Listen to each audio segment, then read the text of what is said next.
Welcome to Spenny and the Nets, a podcast covering the Brooklyn Nets, hosted by me, Spenny. I'm Spen Harris. Today, we are joined by a recurring guest on the show and our favorite Nets insider / media member, CJ Holmes. CJ is a senior writer for the New York Daily News. CJ, welcome back to the show. Hey man, good to be back. Thanks for having me. Absolutely. How's your March going, man? Everything good? It's starting to get nice outside.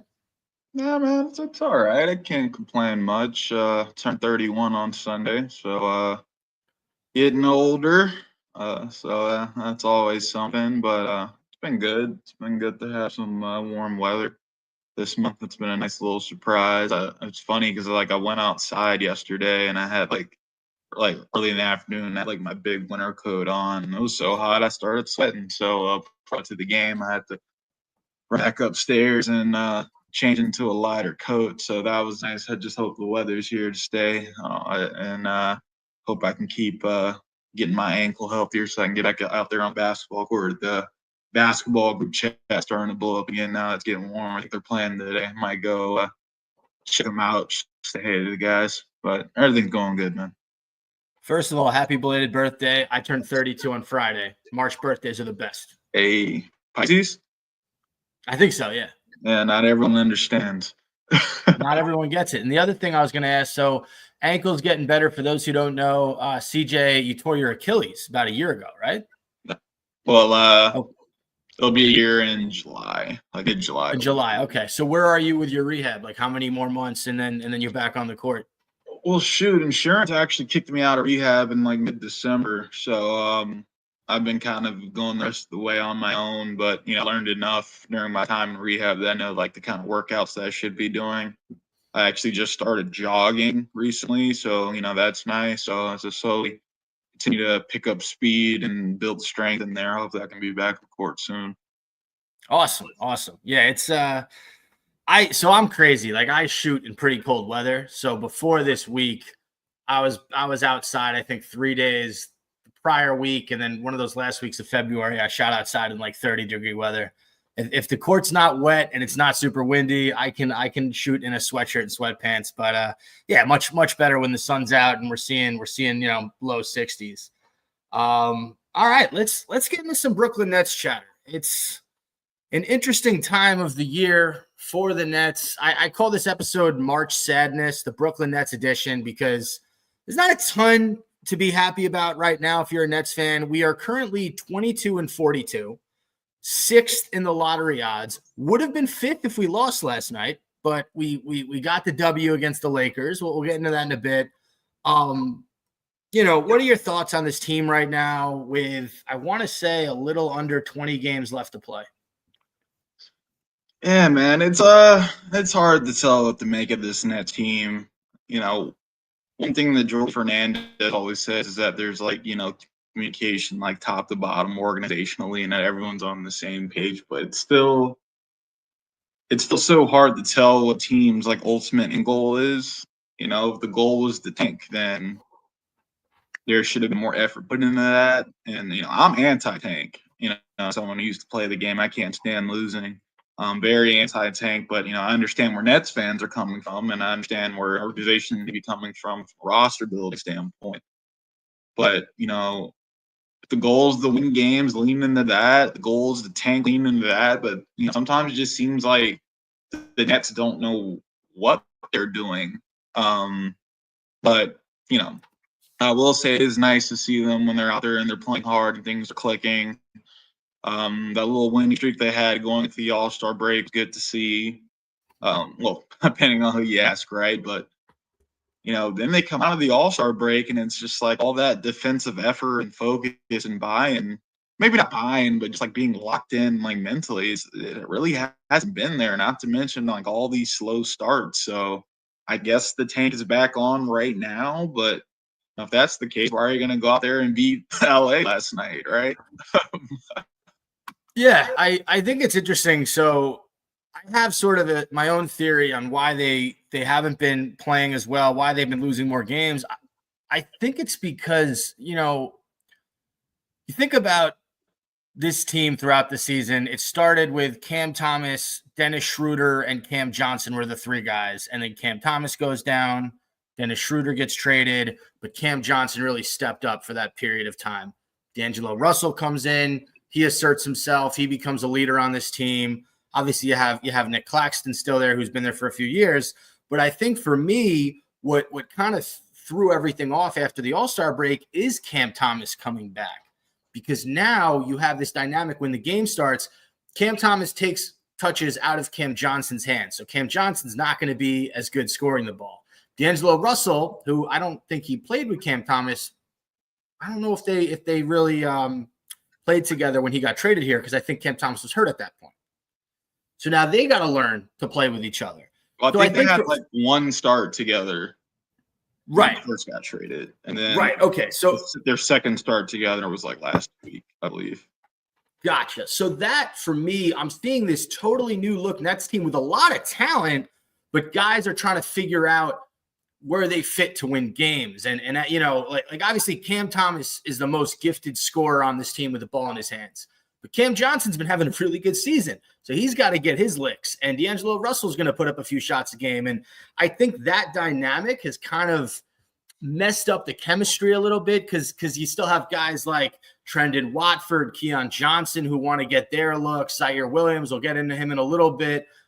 He's a guy who doesn't really need the ball in his hands, but you know, he's had some great games this year, and then he's had some games where he didn't play much. So I think for me, it's just a discombobulated Nets team trying to get to the end of the season so they can retool, recalibrate, and just, you know, be a little bit more cohesive next year. Yeah, I mean, to be fair, I think we're all trying to get to the finish line at this point.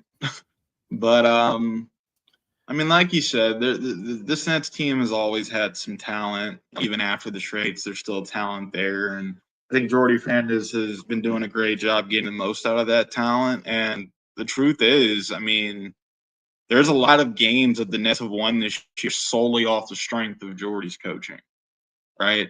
You know, you can make an argument that the biggest obstacle to the tank this year has been Jordi's presence alone. Right? I mean, imagine if Jock Vaughn. I love Jock Vaughn. I love how he interacted with the media and things of that nature. But you know, to be completely honest, if Jock Vaughn was running the ship, we'd be talking about top 3 lottery odds, and would have been that way since the start of the year, right? So, I mean, I know the season isn't over yet, but you know, if my biggest takeaway from the year is that, you know, this roster is going to look a lot different next year, I imagine. And I just believe the team is in good hands under Jordi Fernandez, man. Like I said, there's been games that they won this year solely off the strength of his coaching. And, you know, when you finally, you know, get some continuity around him roster-wise, you know, the team's going to take off. You know, the only question now is, you know, as, you know, Sean Mark said at the beginning of the year, like, where are the next Nets going to be? Yeah, I think that's fair. I think that in a messed up way, I mean, he's not going to win. He's not even going to get close. But Jordi Fernandez, at some point in the beginning of the year, you could make an argument for Coach of the Year. You can't do it now because the Nets are one of the worst teams in the league. But yeah, they found their guy. Everyone seems to be motivated playing under him. You know, that's the one thing you haven't really seen from this Nets team is players being frustrated with coaching or being frustrated with management. Everyone seems bought in. And I don't think you see that a ton when teams are losing like the Nets have lost this season. So really excited for the future with Jordi Fernandez, what that holds. If it comes at the expense of a complete, you know, perfectly executed tank, so be it. I mean, I'll tell you this, it's probably a hot take, but if the Nets made no changes this year to the roster, this would be a playoff team easily. Yeah. I don't think that's a hot take. No, I agree with you. If they made trades this year, this would absolutely have been a playoff team. Are we better than the Bulls at full strength? Yes. What about the Miami Heat? Probably not. Probably not. Is a playoff team a play-in team? Is that what you're saying, or the top 8? I think they would be a playoff team. Okay. I'm not saying I just don't know if they're better than Miami, but I could say they're better than a lot of teams in the Eastern Conference. You know, when healthy, if they made no moves this year, they're a playoff team. Okay. All right. I like that. I did want to get into an article you recently wrote about Zaire Williams. In his first year with the Nets, spent 3 years in Memphis. He has been a really fun player to watch, but just talk to me a little bit about, what you found out about this guy and what's been so special in his journey to Brooklyn. Yeah, I mean, like I said in stories, Zaire just kind of embodies, the life and times of like the typical rotation player in the NBA, right? But the thing is, his journey wasn't supposed to play out this way. I mean, I remember when I was covering the University of Arizona when Zaire was so high on the Wildcats recruiting list. I mean, this kid was supposed to be an all-American talent, one and done. Like there was a time where he was projected to be drafted as high as third. So I think I saw him first on a couple of mock drafts when he was coming out of high school. But things just didn't play out that way. He had college was rough because of COVID for him. He was injured and he suffered a lot of injuries, which has led to inconsistencies. That's carried over to the NBA. After a pretty good rookie season in Memphis, he just couldn't stay healthy, and it's hard to develop, when you're constantly on the trainer's table, right? So then you got a kid who, was supposed to be next up in the NBA. Now he's just fighting to survive, right? But all things considered, he comes here to Brooklyn. He's cast out by the Grizzlies, and I think he's just made the most of his opportunity here. When you look at his stats in a vacuum, they don't necessarily jump off the page, but he's playing more minutes than he's ever played in his career. He's more productive than he's been at any point in his career. Pretty sure he even started more games this season than he has at any point in his career, right? And he's, while he's not an all-star yet, right? He's far from that. He's still young. Maybe he can still get there one day in the right situation with the right coaching. But for him to fall short of expectations in Memphis, find a way to keep his head on straight, and then come here to Brooklyn and really carve out a role on this team, I think that deserves tons of applause. And stories like that aren't really the stories that get told very often around the league. The stories of perseverance, you know what I'm saying? The guys just fighting to survive. Guys who are thankful to have a job, and Zaire really embodies that. And he's a good kid from all accounts. His parents instilled values in him at a young age to allow him to overcome the adversity that he's faced. And when I asked him, what went wrong in Memphis, he didn't point fingers. He didn't say, oh, it was Taylor Jenkins or wasn't getting enough touches or they didn't believe in me. Nah, he was humble. He blamed himself. He said it was all his fault. And I think that takes a great deal of maturity because you see so many guys in less than settings around the league who want to point at everyone but themselves. Zaire took accountability for his shortcomings. Now he's, instead of using that energy to pout and act entitled, he's using that energy to continue to improve and to find his way that way. I think there's a good chance that Zaire never reaches the promise that was the promise that followed him through his high school days and early in his college days. But with that mindset, he can still carve out a long, sustainable NBA career, and I think that's important, and I think it deserves to be talked about. Yeah, absolutely. And you think about a lot of these guys in similar situations like Zaire, not meeting expectation in that first run with their teams. I mean, look at Killian Hayes. I mean, shit. Look at Killian Hayes. Like it's shit. Right. NBA shit is not guaranteed, man. It's not. It's not. And Killian Hayes, 10-day Brooklyn contract a few weeks ago wasn't renewed. He's looking for his second stint with the team.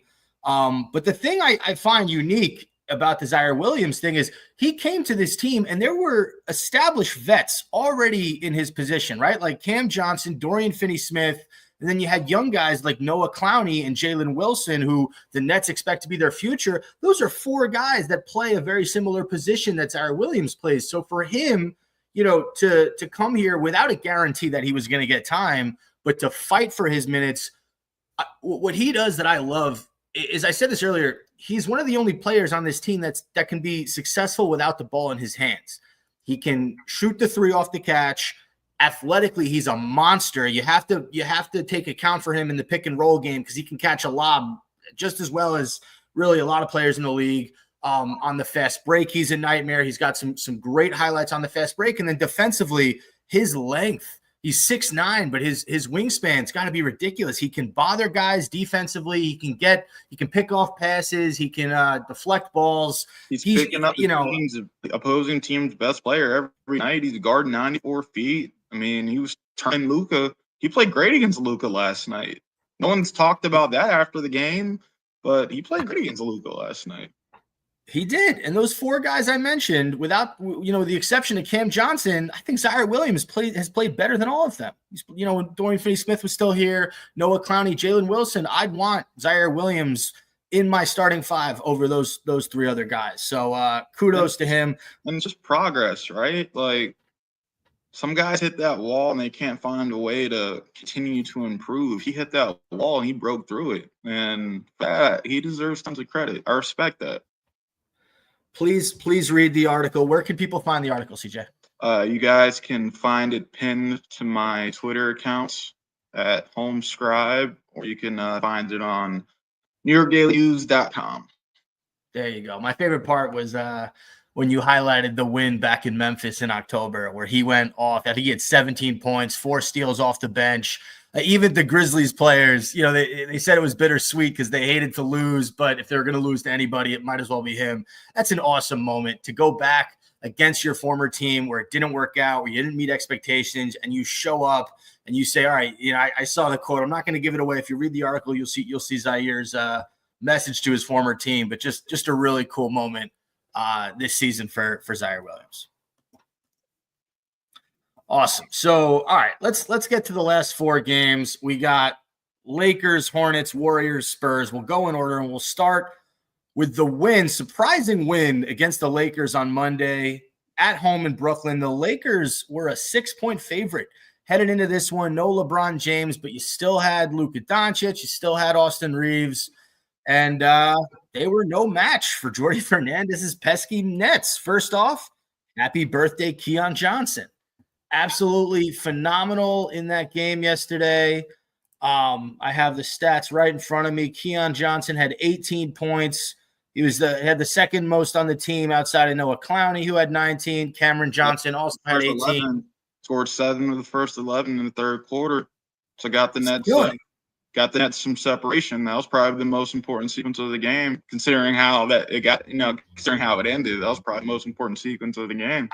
I know he's been good this season, but I don't know if I'd seen Keon Johnson play as well as he did last night the entire year. My thing about Keon Johnson is, like, you always knew he was a slasher. You always knew the athleticism was there. And I know his 3-point shooting percentages on the season when it's suggested, but I feel like every time I look up, he's hitting a big shot. Yeah. Yeah. And that's another contested threes. Yeah.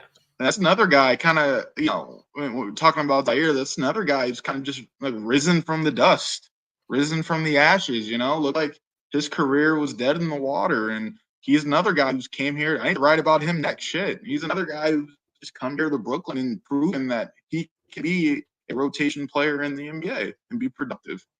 He started so many games for his team this year, and he's been productive at the starts. Yeah, he was great yesterday. So he had 18. Cam Johnson had 18, as I mentioned. Noah Clowney with 19, and then Tyrese Martin with 14. Nick Claxton with 12. This was a close game down the stretch. The Nets played a less sloppy game than the Lakers, in my opinion. The Lakers they didn't seem motivated. They seemed like they were kind of sleepwalking through stuff, especially Luka Doncic. Of course, he finished with 22, 12, and 12, so a triple-double, but it was not the most impressive triple-double in the world, not his best game. Gabe Vincent was the high man for the Lakers with 24. And this game really came down to execution towards the end. Jordy Fernandez drew a great out-of-bounds play. Was it Noah Clowney who got the dunk in the and one? Yeah, it was like a back screen at the free throw line somewhere in there in Noah Clowney. It's funny because after the game, Noah's like, man, I thought I smoked it. Oh, man. Like, that was a great play call. And then the Lakers not cleaning up the defensive glass. Our guy Zaire Williams gets the putback that pretty much put the nail in the coffin. So much, depending on which way you were rooting for, Nets get the win against the Lakers. I'm sure they feel good about this one because they've had a few losses before this. But, any final thoughts on this game, CJ? Yeah, I just think more than anything, it was just a game where the Nets just woke up. I mean, as we talk about these past 4 games, there have been so many where the Nets have just been, well, not even the last 4, I would say over the last 10, where the Nets have just been stuck in mud early. They were stuck in the mud in the first quarter of this game. Like the Lakers are clamping them up. But, instead of letting it snowball, they woke up in that second quarter, man. They woke up and they're able to come away with the win. It's just been so difficult for the Nets since the All-Star break to put together a complete game, right? Golden State, you jump out to a massive early lead, but you can't close. Same thing in Charlotte, jump out to a massive early lead and can't close. It's either been that they jump out to a massive early lead and can't close, or they start slow, and by the time you wake up, the damage has already been done, like in Detroit. So yeah, that's a good point. I mean, listen, I think what helped was everybody contributed in the final minutes, right? You had Noah Clowney with the play, you had Zaire Williams with the play, D'Angelo Russell hit a jumper, Cam Johnson, I think, hit a jumper in the last few minutes. So everyone. It helps when everyone, puts their hands in and you get just everyone doing their job. You're going to win more games than not if that's the case. You brought up the Charlotte Hornets game, so we go back to Saturday, 105-102 loss against Charlotte. It was a tough game. For the pro tankers, they're saying job well done, but forget about the pro tankers. You don't want to get embarrassed by the Hornets, man. We should have won this game. Think about because I tweet anything positive or share anything positive about this team. Like, don't care. At this point, we're going to have the 5th or the 6th pick. It is what it is. It's going to be that. The Nets are going to win the lottery. It's just a feeling. They're not going to let Cooper Fly go to Charlotte. They're not. That might be a hotter take than them being a playoff team. I hope the league office doesn't watch this video, but I'm of the belief that the lottery is rigged and always has been rigged. The year Cleveland's bad, LeBron, Cavs win the lottery. The Bulls are bad. Oh, Derrick Rose goes home.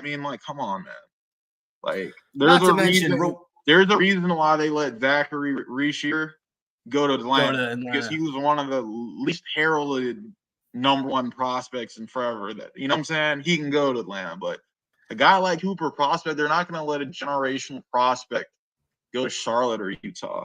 So something's telling me the kid's going to end up in Brooklyn. But reward the Nets for not tanking, right? That's the other thing. Plus, they're due. And for all you pro tankers out there, just look at the Hawks. The Hawks were a playing team last year, and they got the number 1 pick. Those lottery odds really don't mean much at the end of the day. Well, all that matters is what the league thinks. Yeah, that's a good point. So the Nets lose to the lowly Hornets on Saturday. D'Lo had a really nice game, 28. He's great. Oh my goodness, he was great. He was awesome in that game. One of his coming back to Brooklyn. Unfortunately, it was in a losing effort, but man, he was that second half, that fourth quarter. I think he scored the Nets' first 15 in the fourth. He was great. Yeah, he's a guy I want to see in Brooklyn. He went to the bench. There went the game. Yeah. He had 28. Cam Thomas had 16 off shooting night for Cam Thomas, and then Zaire Williams had 19 in this one. Miles Bridges had 26 for Charlotte. Nick Smith Jr. had 19, and then Moussa Diabate, who had the go-ahead bucket to put Charlotte up for good, he had 16 as well. Yeah, pro tankers, congrats. This is what you want, but CJ, watching my team lose, especially to teams that are not as talented or especially in that way. Yeah. But the Nets they had no answer for Charlotte in the paint, especially down the stretch. They were just bullying the Nets inside, pretty much getting whatever they wanted. Yeah, not much to say about this game. We move on to the Warriors-Nets game last Thursday. Warriors 121, Nets 119. Another Nets loss. At least the Nets fans got to watch Steph Curry. I mean, 40 points, that turnaround three to end the third quarter. My wife isn't a huge basketball fan, but I made her watch that play back maybe 20 times. Yeah, man. I mean, you guys know, well, people have been following my coverage for, the last couple of years. I used to cover the Warriors and, always like when they're in town, get to catch up with some old folks, holler at Steph and Dre and everybody in the locker room. So that was nice for me, but blowing a 22-point lead was pretty bad. But it's just one of those things where it's just like you kind of knew that the Nets peaked too early in that game. It's just like, all right, man. It's like the Warriors aren't going to keep this up. And sure enough, slowly but surely, this kept shipping away. And then when Steph decided to, sit up in the chair, right? Sit up in the chair and get serious was pretty much wraps. I mean, when the going gets tough. The better team won. The better team won. Yeah. When the going gets tough, Steph Curry gets going. And he was rolling. Jimmy Butler had 25. I mean, listen, guys in the Nets scored. It wasn't for a lack of scoring. Cam Johnson had 26 in this one. Cam Thomas had 23. Tyrese Martin was 17. He's been a nice story this year. Tyrese Martin out of the G League. Like watching him. Nice little story. Like him, Tosan. I mean, they've had a lot of they found some gems. Not to mention Jalen Wilson's been hitting the three the last few games. Yeah, he's kind of regressed a little bit, especially compared to where he was at earlier in the season. But he's still pretty consistent in the minutes that he plays. I'd say. Yeah, it's just like only so many guys can emerge on this team, and if you say, hey, who would you rather have, Jalen Wilson or Tyrese Martin right now? I'd rather Tyrese Martin. It's a tough question. It is tough, but I do think it's like a pure shooter. Tyrese obviously has a little more upside. But I do think that Wilson does offer more versatility. But I think Tosan is more valuable than both of them, if I'm being honest. I can't wait for him to be back with the Nets next season and get an actual contract.